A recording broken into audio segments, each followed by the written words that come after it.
So I'm going to teach you today about active voice and passive voice and what's the difference between the two.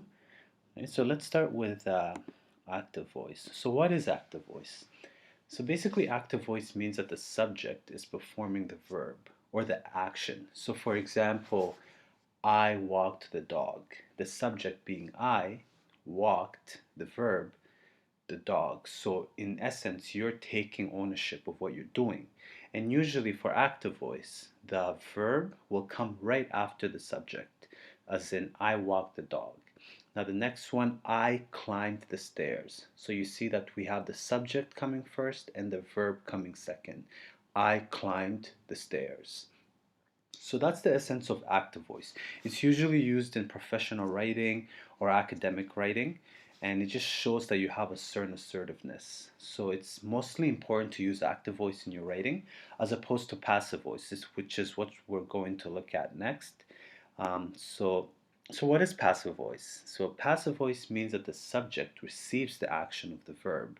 So most of the time, this in passive voice, the subject will turn into the object. As in this example here, the ball was hit by John. So in this instance, the ball is functioning as the subject, and then you have the verb was hit by John. By John is functioning as the object. Now you can easily turn this into active voice by saying John hit the ball. So you see that the subject now in that case would be John. Hit would be the verb coming right after.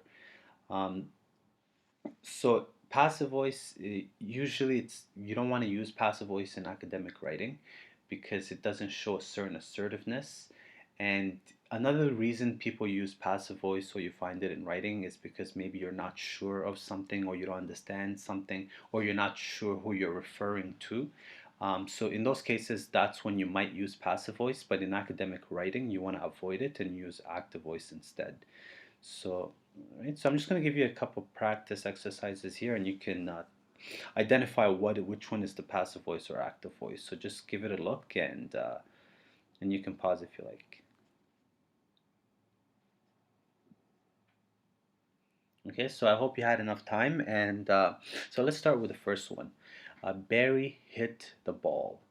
So in this case, Barry is the subject, hit is the verb. So in this case, this one is active. Barry hit the ball.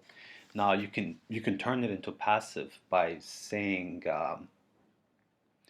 the ball was hit by Barry.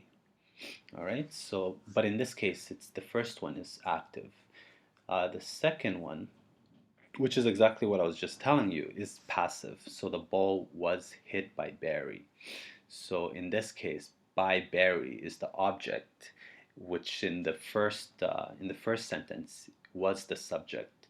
So the ball was hit by Barry. So it's receiving the action of the verb was hit. All right. So you want to avoid that. Now the next one, I dropped the basketball. So you see I, the pronoun, functioning as a subject here, dropped the verb, the basketball. So I did something. I dropped the basketball. That's active voice. All right. So the next one, the basketball was dropped by me. So this is the passive voice of the last sentence we just looked at. The basketball was dropped by me. Me being the pronoun, now it's functioning as the object. So in this case, this sentence is passive. Okay, so I hope that was helpful. If it did, if you have any questions, just put them down in the comments. And if you like the video, please like and share and subscribe.